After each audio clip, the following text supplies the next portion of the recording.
Bribery ചെയ്തിട്ടാണ് ഇത്തരത്തിലുള്ളൊരു വിധി അവർ വധശിക്ഷ മാറ്റിവെക്കുന്നത് സമ്പാദിച്ചതെന്നാണ് അവരുടെ കുടുംബത്തിന്റെ നിലവിലുള്ള ബ്രൈബ് ചെയ്തത് അവിടുത്തെ ഉദ്യോഗസ്ഥരെയാണ്. അവിടുത്തെ ഉദ്യോഗസ്ഥരെ ബ്രൈബ് ചെയ്തു എന്നാണ് അവരുടെ കുടുംബം പറയുന്നത്.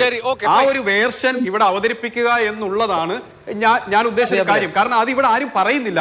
ഞാൻ എന്തോ വലിയ ക്രിമിനൽ ആക്ടിവിറ്റി ചെയ്ത പോലാണ് പറയുന്നത്. അത് വളരെ തെറ്റാണ്. അതൊരു ആ ഒരു നടപടി ശരിയല്ല.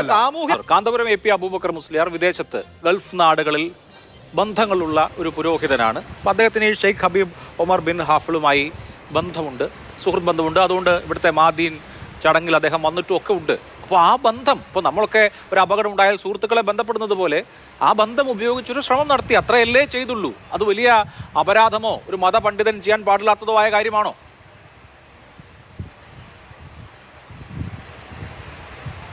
എന്നെനിക്ക് അഭിപ്രായമില്ലല്ലോ. ഞാൻ രണ്ടാളുകളെയും ബഹുമാനിക്കുന്ന ആളാണ്. ഷെയ്ഖ് ഉമർ ഹഫീദ് തങ്ങളെയും അതുപോലെ കാന്തപുരം ഉസ്താദിനെയും 100% ബഹുമാനിക്കുന്ന ആളാണ്. അവരുടെ എഫേർട്ടിനെ അങ്ങേയറ്റം ബഹുമാനിക്കുകയും അത് ഉൾക്കൊള്ളുകയും ചെയ്യുന്ന ആളാണ്. താങ്കൾക്ക് പിന്നെ ഈ താങ്കൾ തന്നെ പറഞ്ഞു ഞാൻ അവർക്കെല്ലാം മറുപടി കൊടുത്തത് കാന്തപുരം അനുയായികൾക്കാണ് എന്നൊക്കെ. താങ്കളുടെ ഫേസ്ബുക്ക് പോസ്റ്റുകളിൽ തന്നെ നിറഞ്ഞു നിൽക്കുന്നത് കാന്തപുരവും അതുമായി ബന്ധപ്പെട്ട കാര്യങ്ങളൊക്കെയാണ്. അതാ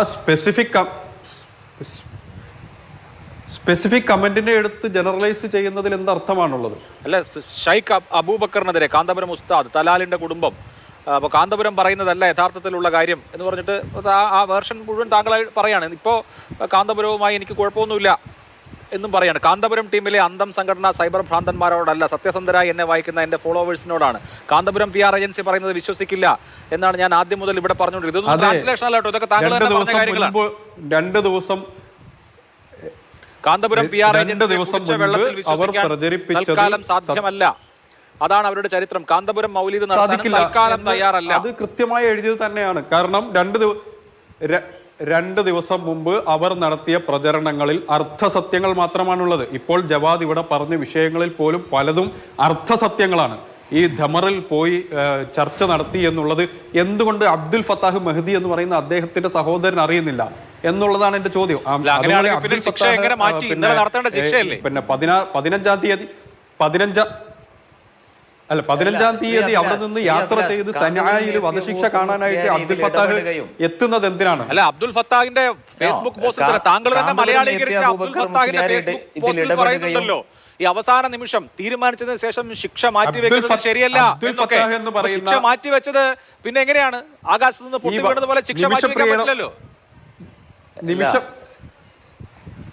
നിമിഷപ്രിയ വധശിക്ഷയുമായിട്ട് ബന്ധപ്പെട്ടിട്ട് അവസാനമായിട്ട് തീരുമാനമെടുക്കേണ്ടത് അബ്ദുൽ ഫത്താഹാണ്. ആ അബ്ദുൽ ഫത്താഹ് ഇവിടെ ജവാദ് പറയുന്ന ആളുകൾ ഇവിടെ എന്ത് ചെയ്യുന്നില്ല. ജവാദ് പറയുന്ന ആളുകൾ അവിടെ ചർച്ച ചെയ്തതായിട്ടോ അവിടെ ഒരു തീരുമാനം ഉണ്ടാക്കിയതായിട്ടോ തലാലിന്റെ സഹോദരനായ യഥാർത്ഥ സഹോദരനായ അബ്ദുൽ ഫത്താഹ് മെഹദി അറിയുന്നില്ല. പിന്നെ എന്താണ്, എങ്ങനെയാണ് സത്യങ്ങളാണ് കേരളത്തിൽ പ്രചരിപ്പിച്ചത്? അല്ല, ഈ അബ്ദുൽ ഫത്താഹ് മെഹദിയെ കൂടി കൺവിൻസ് ചെയ്യാനാണല്ലോ അദ്ദേഹത്തിന്റെ സംഘവും അവിടെ ഉള്ളത്. അപ്പോഴത്തേക്കും കുത്തിത്തിരിപ്പുണ്ടാക്കല്ലേ ഈ അബ്ദുൽ ഫത്താഹ് മെഹദിയോട്. താങ്കൾ തന്നെ പറഞ്ഞു അദ്ദേഹമാണ് അവസാന തീരുമാനം എടുക്കേണ്ട ആളെന്ന്. അദ്ദേഹത്തോട് നിങ്ങൾ നിങ്ങളുടെ സഹോദരന്റെ രക്തം വിറ്റ് ജീവിക്കാൻ പോവാണോ, നിങ്ങളുടെ സഹോദരന്റെ ജീവന് പണം വാങ്ങുകയാണോ എന്നൊക്കെ കേരളത്തിൽ നിന്നുള്ള ആളുകൾ അങ്ങോട്ട് പോയി അയാളെ ഞാൻ ചോദിച്ചിട്ടില്ല. നിങ്ങൾക്ക് അത് ചോദിക്കുന്ന ആളുകളുണ്ട്. കേരളത്തിൽ നിന്നുള്ള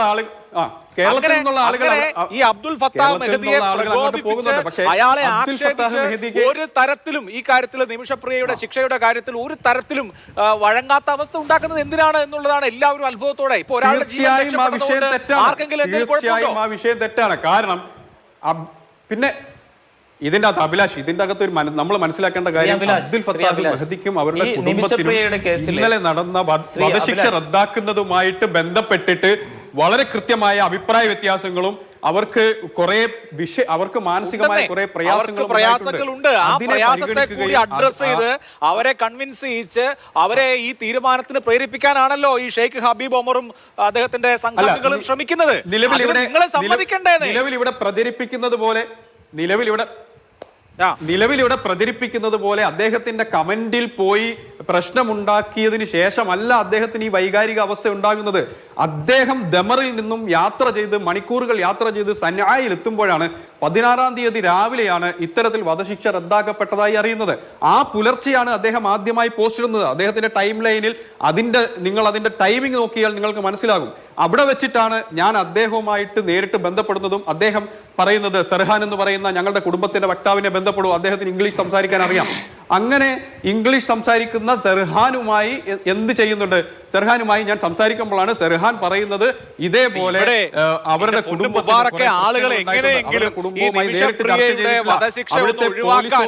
അവരെ അതിന് പ്രേരിപ്പിക്കാൻ ശ്രമിക്കുമ്പോൾ താങ്കൾ എന്തിനാണ് ഇങ്ങനെയൊക്കെ ചെയ്തതെന്നാണ് ഞാൻ ആദ്യം മുതലേ ചോദിച്ചുകൊണ്ടിരിക്കുന്നത്. ആ താങ്കൾ പറഞ്ഞ സഹോദരനെ അബ്ദുൽ ഫത്താ മഹ്ദിയെ കൂടി കൺവിൻസ് ചെയ്യിച്ചാൽ ഇവിടെ പ്രശ്നം അവസാനിച്ചു.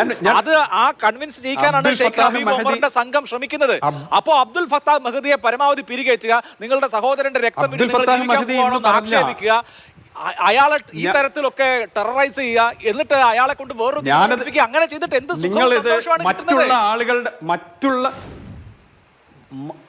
മറ്റുള്ള ആളുകളുടെ വാചകങ്ങൾ എന്റെ വായ്ക്കുള്ളിൽ തിരികെ കയറ്റരുത്. ഞാൻ ഇതിൽ ഭാഗവാക്കേയല്ല. ഞാൻ ഇത്തരം അവിടെ പോയി പ്രകോപിപ്പിക്കുന്ന വിഷയത്തിൽ ഞാൻ ചെയ്ത ഒരേ ഒരു വിഷയം തുടങ്ങിയത് എന്തിനാണ്? ടെലിഗ്രാം ചാനലൊക്കെ തുടങ്ങി ഈ നിങ്ങളുടെ മീഡിയ പ്രവർത്തകർ ഇവിടെ ഇരിപ്പുണ്ട്. എന്റെ മൊബൈലിൽ ഒരു ടെലിഗ്രാം ചാനൽ ഉണ്ടോ, അല്ലെങ്കിൽ ഒരു ടെലിഗ്രാമിന്റെ ആപ്പ് ഉണ്ട് എന്ന് നിങ്ങളുടെ പ്രവർത്തകർ മൊബൈലിൽ അങ്ങനെ ഒരു സാധനം ഇവിടെ അത് വ്യാജമായിട്ട് എനിക്ക് ടെലിഗ്രാം അക്കൗണ്ട് ഇല്ല. ഞാൻ അങ്ങനെ ഉപയോഗിക്കുന്ന ഒരാളല്ല. ഞാൻ ഇതിന്റെ അകത്ത് ട്വിറ്ററും ഫേസ്ബുക്കും ഉപയോഗിച്ചിട്ട് അതിന്റെ സെർച്ചുകളിലൂടെയാണ് ഇവരുടെ ഇത്തരം ആളുകളെ കണ്ടെത്തുന്നതും അവരോട് എന്താണ് നിങ്ങളുടെ വേർഷൻ എന്ന് ചോദിക്കുന്നതും. അവരപ്പോഴാണ് ഞങ്ങൾ ഇത്തരത്തിലുള്ള ഒരു വൈകാരിക അവസ്ഥയിലാണ്, ഞങ്ങളെ ഇവരാരും ബന്ധപ്പെട്ടിട്ടില്ല, മാത്രവുമല്ല അവിടെ റിഷ്വ കൊടുത്തിട്ടാണ് ഇത്തരത്തിൽ മാറ്റിവെച്ചത് എന്ന് അവർക്ക് വളരെ ദേഷ്യത്തോട് കൂടിയിട്ടാണ് അവർ സംസാരിച്ചത്. റിഷ്വ എന്ന് പറഞ്ഞാൽ ബ്രൈബറി ചെയ്തിട്ടാണ് ഇത്തരത്തിലുള്ളൊരു വിധി അവർ വധശിക്ഷ മാറ്റിവെക്കുന്നത് സമ്പാദിച്ചതെന്നാണ് അവരുടെ കുടുംബത്തിന്റെ നിലവിലുള്ള സ്റ്റാൻഡ്. ഇവിടെ ആരും സംസാരിക്കുന്നില്ല. അല്ലല്ലോ ജവാദ്, പെട്ടെന്ന് നമുക്ക് അവസാനിപ്പിക്കാം. ശ്രീ അഭിലാഷ് എനിക്ക് യമനിൽ നിന്ന് വളരെ ഒരു മിനിറ്റ് ഈ റുഷ്വ കൊടുത്തതുമായിട്ട് ബന്ധപ്പെട്ടിട്ട് ഒരു മിനിറ്റ്. ഇവരുടെ റുഷ്വ കൊടുത്തതുമായി അവര് അവിടെ ബ്രൈബ് ചെയ്തത് അവിടുത്തെ ഉദ്യോഗസ്ഥരെയാണ്. അവിടുത്തെ ഉദ്യോഗസ്ഥരെ ബ്രൈബ് ചെയ്തു എന്നാണ് അവരുടെ കുടുംബം പറയുന്നത്. ആ ഒരു വേർഷൻ ഇവിടെ അവതരിപ്പിക്കുക എന്നുള്ളതാണ് ഞാൻ ഉദ്ദേശിച്ച കാര്യം. കാരണം അത് ഇവിടെ ആരും പറയുന്നില്ല. അവരുടെ കുടുംബത്തിന്റെ വേർഷൻ ഇവിടെ അവതരിപ്പിക്കാനാണെങ്കിൽ പറയുക എന്നുള്ളത് മാത്രമാണ് ഞാൻ ലക്ഷ്യം വെച്ചത്. അക്കൗണ്ടിൽ അറബിയിൽ കമന്റ് ചെയ്യേണ്ട കാര്യമില്ലല്ലോ. ഇവിടെ വേർഷൻ അവതരിപ്പിക്കാൻ അവരുടെ അറബിയിൽ പോയി എന്തുകൊണ്ടാണ് കമന്റ് ചെയ്ത് വീണ്ടും നിങ്ങൾ അതിനെ ക്രിമിനലൈസ് ചെയ്യാണ്. ഞാൻ എന്തോ വലിയ ക്രിമിനൽ ആക്ടിവിറ്റി ചെയ്ത പോലാണ് പറയുന്നത്. അത് വളരെ തെറ്റാണ്. ആ ഒരു നടപടി ശരിയല്ല. കാരണം ഇവിടെ പറയുന്നത് പോലെ അറിയില്ല. ഇവിടെ ശ്രീ ജവാദ് പെട്ടെന്ന് സമയം ഞാൻ ചെയ്തിട്ടില്ലാത്ത ഒരു സംഗതിയിൽ എന്നെ ആരോപിക്കുന്നത് എന്തിനാണ്? ശരി, താങ്കൾ ചെയ്തിട്ടില്ല. ഓക്കെ, പറയൂ.